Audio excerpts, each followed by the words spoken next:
지난주 목요일 날이라고 기억이 되는데 제가 문산에서 이제 우리 교회 쪽으로 오면서 세경고등학교 지나 연풍리 앞에 오면 신호등이 하나 있지요. 연풍초등학교 쪽 정도 되는데 이렇게 보니까 신호등이 바뀔 것 같아서 속도를 줄였습니다. 그리고 신호등이 녹색불에서 빨간불로 바뀌어서 앞에 딱 멈췄는데 굉장히 놀랐습니다. 고양이 한 마리가 그 횡단보도를 유유히 걸어서 무사히 건너고 있는 겁니다. 제가 차의 속도를 줄이면서 고양이가 거기 서 있는 걸 보았는데 마치 신호등이 바뀐 것을 알았다는 듯이 딱 바뀌고 차가 멈추니까 유유히 걸음걸음을 옮기면서 또 운전하는 저를 한번 고개를 들려서 힐끗 쳐다보기라도 하는 것 같은 그런 느낌으로 여유 있게 건너가더라고요. 제가 동물을 안 키워봐서 잘 모르겠는데 어느 때 개들은 조금 잘 감각이 덜한 것 같아요. 머뭇머뭇하면서 차가 오는지도 모르고 뛰어드는 개도 있고 어떤 개들은 제대로 건너가기도 하는데 고양이는 왠지 모르게 그날 본 장면은 훨씬 더 여유가 있었습니다. 아마도 사람들과 친화되고 점점 가까이 지나다 보니까 고양이가 진화하고 발달하고 영리해지는 것 같습니다. 항상 그 자리에 거기에 머물러 있는 것은 아니었습니다. 우리에게 주신 오늘 1절 말씀을 보십시오.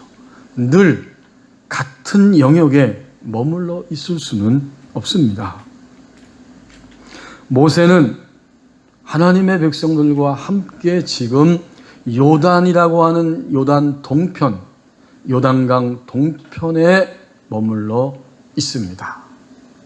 시내산에서 하나님과 계약을 맺고 언약 백성이 되었을 때 이스라엘 백성 전체는 하나님의 율법을 따라 살아가고 이때 하나님은 그들을 철저하게 보호하고 지키시면서 그들을 가나안 땅으로 이끌어 가십니다. 오늘 본문에 등장하는 신명기 1장 1절 이하에 등장하는 하나님의 백성들은 현재 약속의 땅 가나안에 들어가기 직전 바로 그 앞에 머물러서 있습니다. 그리고 1절 말씀에 나오는 여러 지명들이 있죠. 요단 저쪽, 그러니까 요단강을 아직 건너서 가나안으로 간 건 아니고 광야의 끝자락, 요단 저쪽 숲 맞은편, 숲, 곧 홍해를 막 건너서 계속해서 그들이 지나왔는데 아라바라고 하는 지역 내에 있는 여러 광야, 그곳을 지나왔다는 거예요. 아라바 광야하고 그 뒤에 나오는 아주 생전 처음 들어보는 것 같은 그 지명들은 아라바 지역 내에 있는 광야 전부를 의미합니다. 이들은 광야에 머물러 있는 것이 최종 목적지가 아니고 반드시 광야를 넘어서 하나님이 약속하신 가나안 땅으로 가야 합니다. 거기가 최종적인 목적지예요.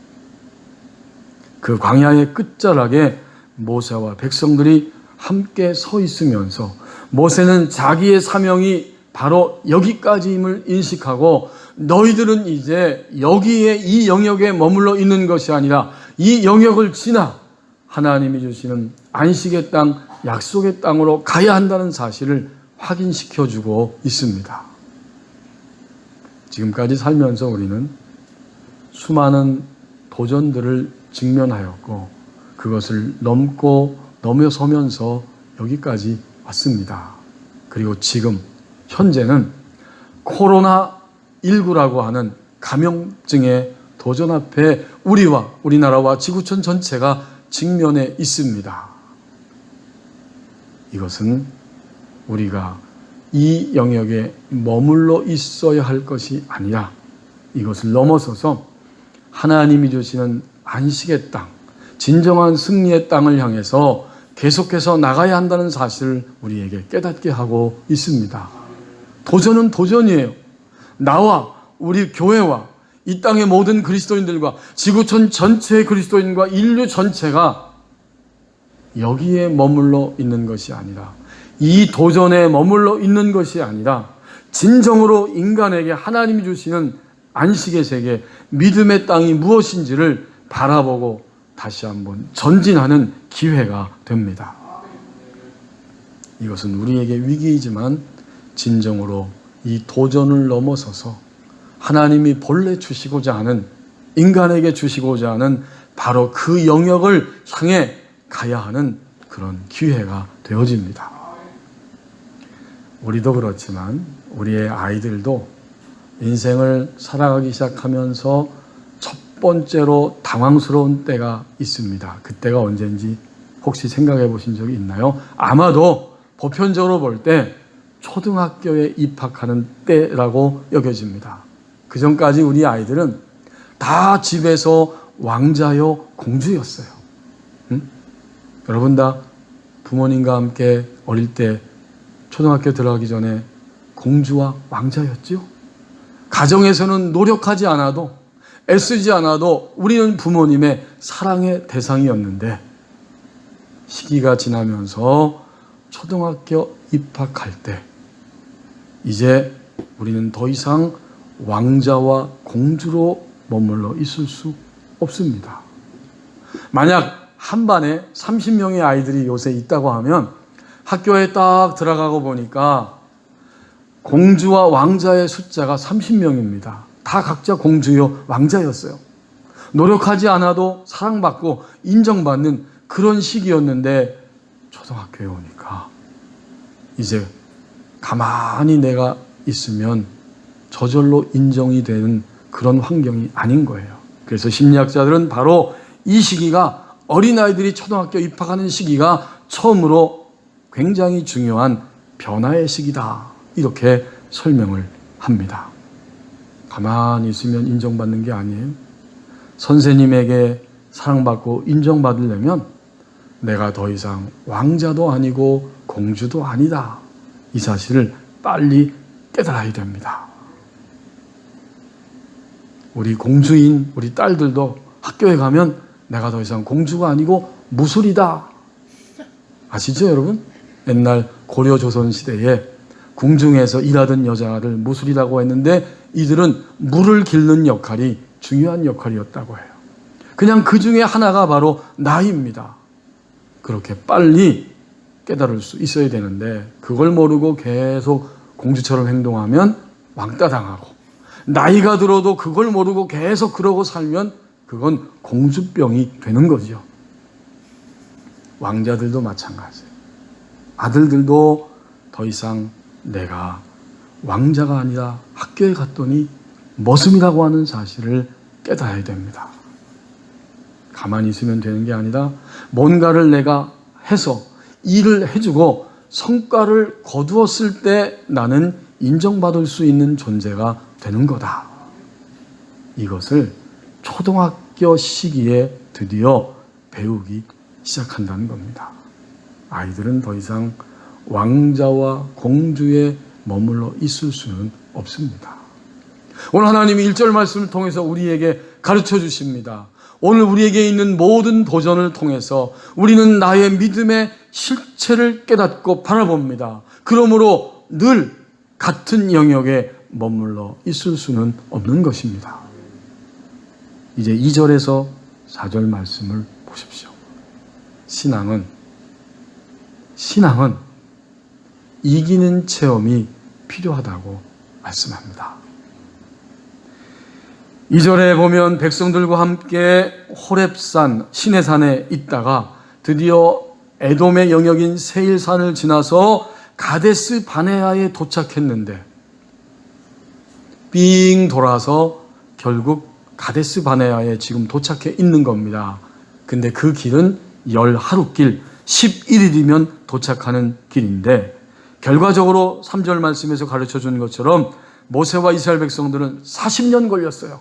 40째 해 11째 달 그 달 첫째 날에 모세가 지금 광야 끝자락 가데스 바네아에서 거기서 백성들에게 하나님이 주신 율법을 다시 한번 알려주고 있는 겁니다. 그들이 광야의 길을 지나면서 10하루길이면 도착할 수 있는 광야의 마지막 지점을 40년 걸려서 도착했다는 거예요. 그런데 4절 말씀해 보니까 비록 그런 광야의 실패와 고통과 쓴잔이 있었지만 승리하는 이기는 체험도 있었다고 4절에서 말씀합니다. 그때는 언제였느냐? 광야 끝자락에 도착했을 때는 언제였느냐? 40년 지난 다음이었는데 모세가 헤스본에 거주하는 아모리 왕 시온 그리고 또 바산 왕 옥을 쳐 죽인 후라. 광야 생활하면서 다 쓰리고 아프고 실패하고 철저하게 망하고 패배한 줄만 알았는데 그래도 이기는 체험을 한 것입니다. 그 가나안 땅 들어가기 직전에 요단 동편에 있는 이방의 거대한 두 왕들을 진멸한 것입니다. 하나님을 믿는 우리의 신앙의 길은 불순종하고 실패하고 쓰라린 체험을 통해서 밑으로 떨어지기도 하지만 광야 생활의 단계의 특징은 하나님이 하늘에서 무진장으로 무한적으로 공급해 주시는 만나를 먹고 순종을 향해 갈 때마다 승리를 이김을 체험하는 시간입니다. 여러분이 민수기를 살펴보면 광야 생활의 모습을 적나라하게 보여주죠. 거기서 백성들은 믿는 척하다가 하나님을 믿지 않습니다. 순종하는 척하다가 순종하지 않습니다. 여전히 자기 혈기가 살아있고 고집이 살아있고 자기 욕망이 꿈틀거리면서 만나를 잠깐 먹을 땐 좋았는데 돌아서면 또다시 과거의 모습으로 돌아갑니다. 이렇게 광야는 시험과 유혹과 좌절과 실패가 있는 땅이지만 동시에 만나를 먹고 주님 말씀대로 조금만 순종해 드려도 승리를 체험하는 바로 그런 지경이 광야의 지경입니다. 그래서 하나님을 믿으면서 이기는 체험을 하게 됩니다. 오늘 예배하는 교우 여러분, 우리는 실패하고 패배하고 부끄러운 부분이 많이 있지만 오늘도 인간의 탐욕과 어리석음 때문에 하나님이 코로나19라고 하는 이 감염증을 우리에게 지금 허락하고 계시지만 동시에 믿음을 잃어버리지 않냐고 오늘 주일날 2부 예배에 나올 만큼 저와 여러분은 이기는 체험을 하였고 이기는 체험을 하고 있습니다. 그러니까 신앙은 철저하게 우리 앞에 다가온 직면한 이런 모든 일에 있어서 고통과 아픔과 후회와 두려움을 느끼기도 하지만 동시에 이기는 체험이 필요합니다. 오늘 우리는 새롭게 깨닫고 결단합니다.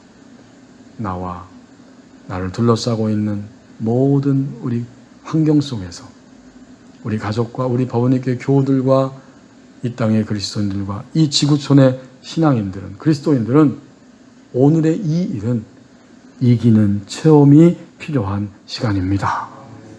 그것을 분명하게 인식합니다. 이지선 자매라고 여러분이 많이 들어봤을 겁니다. 본인 표현에 따르면 예쁜 거, 화장하는 거, 거울 보는 거 좋아하는 이런 공주과 여학생이었는데 이화여대 그 유아교육학과 4학년 때 2000년도죠. 그때 만취한 운전자가 교통사고를 내면서 7중 충돌을 일으켰는데 얼굴과 온몸의 55%를 포함해서 전신에 3도의 중화상을 입었습니다. 얼굴도 새카맣게 탔어요. 간신히 호흡하고 살았지만 사람들은 탄식했습니다. 살긴 살았지만 얼굴이 까맣게 타서 일그러진 상태로 저 딸이, 저 자매가 어떻게 살 것인가. 이 지선 자매가 방송에서 인터뷰를 한 때가 있었습니다. 수술만 30번 했는데 나중에는 갖다가 쓸 피부가 없었다고 이야기합니다. 그 앵커가 어떤 질문을 해도 머뭇거리지 않고 아주 솔직하게 대답을 합니다. 그랬더니 앵커 아나운서가 이지선 씨는 정말 굉장히 화끈하신 분이네요 라고 말했더니 제가 온몸이 홀랑 탄 여자예요 라고 웃으면서 대답을 합니다. 32세 정도 된 여성이 자기에게 찾아온 그 가장 쓰라린 아픔, 그 고통, 이것을 감내할 뿐만 아니라 소화시켰기 때문에 그런 이야기가 가능하다는 생각이 들었습니다. 이후에 이 지선 씨는 미국에 유학을 갔습니다. 내가 이제 소외된 사람들, 사회 주류에서 밀려난 사람들을 위해서 나의 인생을 살아내야겠다. 그래서 2004년 봄에 미국에 유학을 가서 보스턴 대학교에서 재활상담학 석사, 또 컬럼비아 대학교에서 사회복지학 석사를 받고 2010년부터는 캘리포니아의 로스앤젤레스 캠퍼스에서 캘리포니아 대학교 거기서 사회복지학 박사과정을 밟기 시작했고 2016년에 학위를 받고 드디어 돌아오게 됩니다. 지금 그 지선 자매를 인터뷰하고 있는 거죠. 지선 자매는 굉장히 유머가 많은 사람입니다. 이렇게 아나운서가 평가를 하면서 근데 혹시 연애는 안 하십니까? 라고 물었더니 이렇게 대답합니다. 이제 내가 지도자의 그 위치에 섰으니까 하나님이 남자를 주실 때가 된 듯한데 아직 아무 기별도 없습니다. 굉장히 여유 있는 담담한 그런 대답입니다. 그리고 더 놀라운 것은 오히려 그 만취한 상태에서 사고를 내고 도망치다가 경찰에 붙잡힌 그 가해자를 염려하면서 이런 이야기 했습니다. 사고 난 날이 일요일 밤입니다.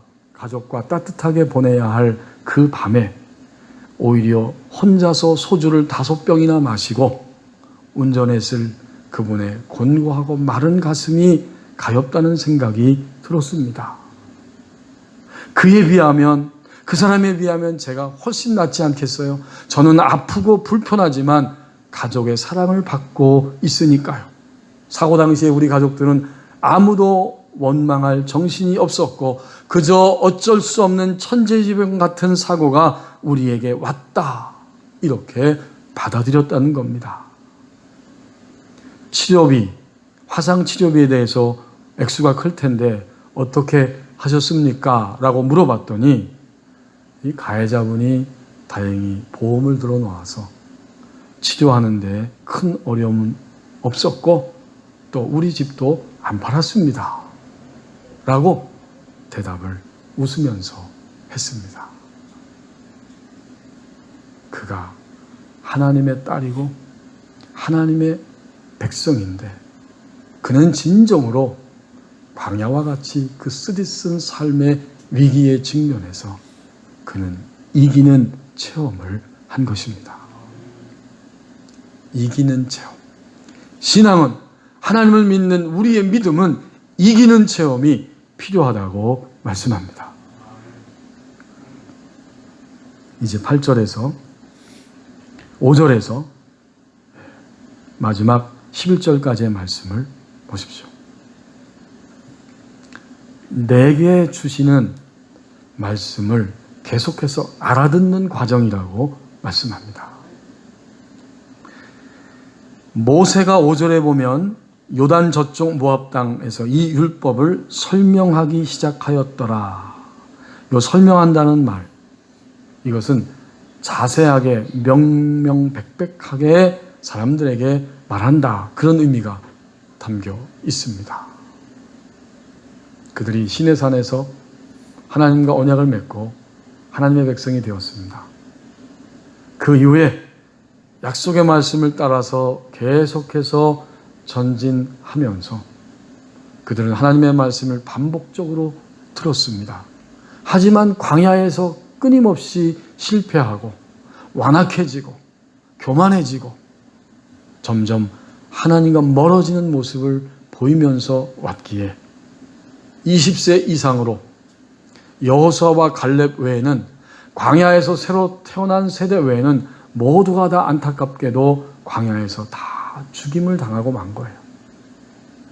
오늘 모세의 이 목소리를 듣는, 하나님이 모세를 통해서 들려주시는 목소리를 듣는 사람들은 미안하지만 안타깝지만 부모 세대가 아니고 여호수아와 갈렙 외에 그 광야 지나는 동안 태어난 새로운 세대들입니다. 그들이 지금 하나님의 말씀을 그 자리에서 듣고 있습니다. 내게 말씀하시는, 내게 주시는 말씀을 계속해서 알아듣는 과정 속에 있는 겁니다. 오늘 우리에게 닥친 이러한 이 코로나19라고 하는 이 감염증, 이것은 우리에게 계속해서 말씀하시는 하나님의 목소리입니다. 우리는 이 목소리를 지금 듣고 있는 거예요. 계속해서 알아듣는 과정인데요. 어디서부터 시작되는가? 여러분 이 말씀을 보십시오.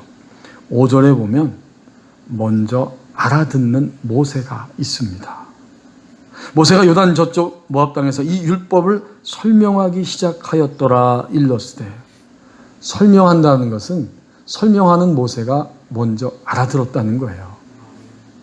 제가 알고 있는 수학 선생님이 있는데 그 선생님이 저에게 들려준 이야기가 있어요. 절대로 학생들 앞에 가르칠 때 책을 본다든가 어떤 참고서를 보고 그리고 설명하면 그때부터 아이들은 듣지 않습니다. 그렇죠? 선생님은 먼저 완벽하게 숙지하고 알고 있는 거예요. 그래서 분필 하나만 들고 책도 안 쳐다보고 칠판에다가 문제가 있으면 그 문제를 하나씩 하나씩 풀어가기 시작합니다. 먼저 알았기 때문에, 분명히 알기 때문에. 그러니까 모세가 오늘 설명한다는 것은 그것입니다. 먼저 알아들은 모세가 되었다는 거예요. 내게 주시는 말씀을 먼저 알아들은 사람이 나여야 하고 우리 공동체에 있어야 하고 이 대한민국 땅에 그리스도인이 먼저 하나님의 말씀을 알아들어야 합니다. 오늘의 이 위기, 이러한 이 감염증 앞에서 먼저 알아듣는 교회와 그리스도인이 되어야 합니다. 그리고 나면 이제 6절부터 8절까지는 알아들은 모세가 설명하고 있습니다. 우리 하나님 여호와께서 호렙산에서 우리에게 말씀하여 이르시기를 너희가 이 산에 거주한 지 오래되었다고 말씀하셨다. 그래서 7절에 방향을 돌려서 이제 가나안 족속의 땅으로 유브라데까지 가라고 말씀하셨다. 그리고 8절 말씀에 이것은 그냥 우연히 일어난 일이 아니고 우리 조상 때부터 아브라함과 이삭과 야곱에게 맹세하여서 주신 땅이라고 가르쳐 줍니다. 그리고 너희 앞에 있는 곳으로 돌아가서 그 땅을 차지하라. 하나님의 구원의 일들을 이렇게 근원부터 과정부터 끝까지 설명해 줍니다. 알아들었기 때문에 설명하는 겁니다. 이것은 우리에게 큰 희망과 도전입니다. 다른 곳에 문제가 있는 게 아니에요. 뼈 아프지만 우리는 하나님이 내게 주신 말씀을 알아듣는 데서부터 실패합니다. 알아들으려고 하지도 않고 알아들으려고 하는 열심도 때때로 부족합니다. 하지만 주님이 오늘 그 원리를 가르쳐 주시는 거예요. 그리스도인의 삶이란 무엇이냐? 태어나서 이 땅을 떠날 때까지 하나님이 각자에게 주시는 말씀을 알아듣는 과정이다. 도전이면서 오늘 새로운 희망을 봅니다. 아, 그렇구나. 하나님 아버지가 내게 들려주시는 말씀을 듣는 과정이구나. 나는 여기에 초점을 다시 맞추어야 한다. 이렇게 초점을 맞추고 모세는 지금 하나님의 구원의 일들, 그 역사, 소위 구속의 역사를 백성들에게 쭉 선포하고 있습니다. 그 다음엔 어떤 단계가 찾아올까요? 그 다음에 성도들은, 그 당시엔 백성들이죠. 백성들은 이제는 자신들이 스스로 하나님의 말씀, 자신들에게 주시는 여호와의 말씀을 알아듣는 성숙한 신자로 변해야 합니다. 이 9절에서 11절이 바로 그 말씀이잖아요.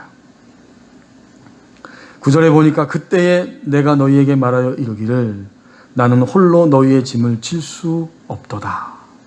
여기 그때에는 이중적 의미가 있습니다. 그때, 이건 광야 시절이에요. 하지만 그때의 이야기를 꺼내는 것은 오늘 지금 이 시대의 이야기를 꺼내고 있는 거예요. 그때에 내가 너희에게 이렇게 말했고, 하지만 지금 다시 제2세대인 너희에게 이렇게 말한다. 너희는 각자가 너희의 짐을 지어야 한다.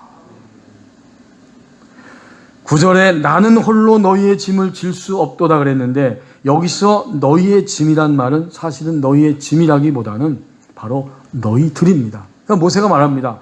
나는 홀로 너희들을 질 수 없도다. 너희의 짐은 너희 각자가 지어야 한다. 이제 너희는 너희 스스로가 너희 자신에게 주시는 하나님의 말씀을 알아듣는 과정임을 알고 너희 스스로가 그 짐을 짓는 성숙한 믿음의 사람이 되어야 한다.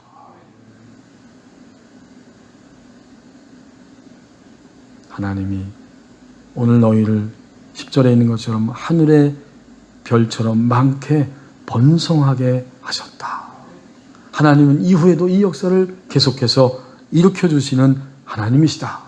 그렇게 되기를 약속하셨고 또 그러한 복을 받기를 원한다.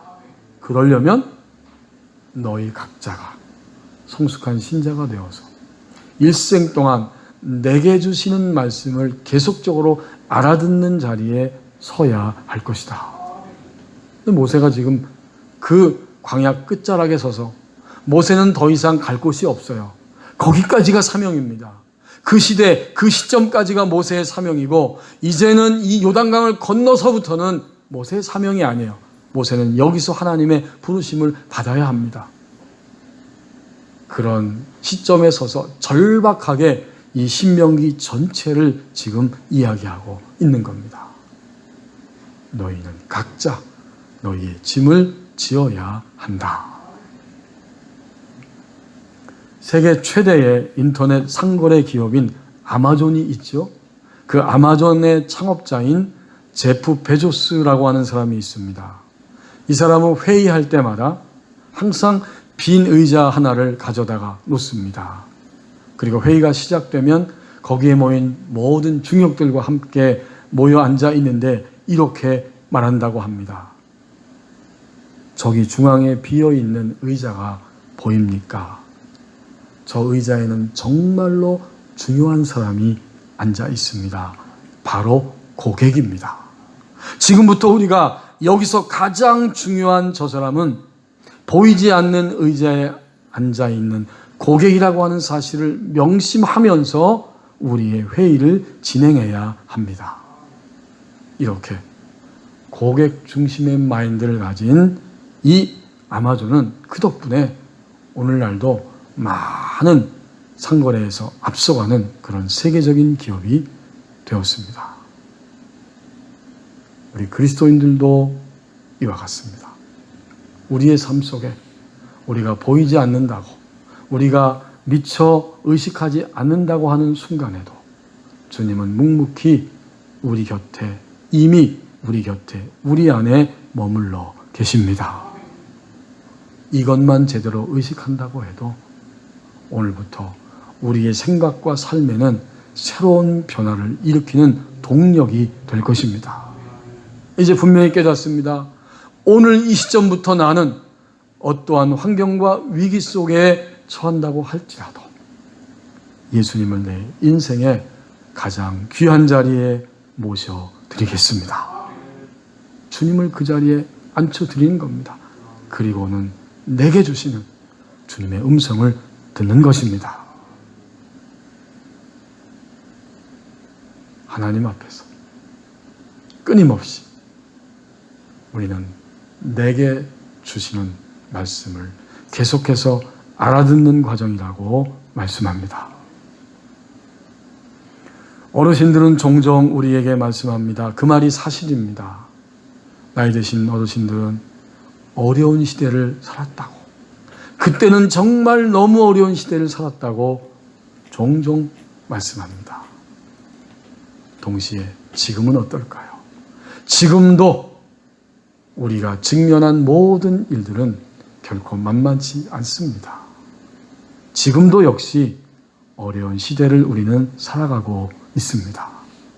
어떻게 살아갈 수 있을까? 오늘 모세를 통해서 우리에게 말씀해 주십니다. 신앙은 이기는 체험이 필요합니다. 오늘 이기라고 주신 것입니다. 마침내 우리 각자에게 주신 음성을, 하나님의 말씀을 계속해서 알아듣는 과정이라고 말씀합니다. 이것이 그때도 지금도 그리스도인이 살아가는 길입니다. 기도하겠습니다.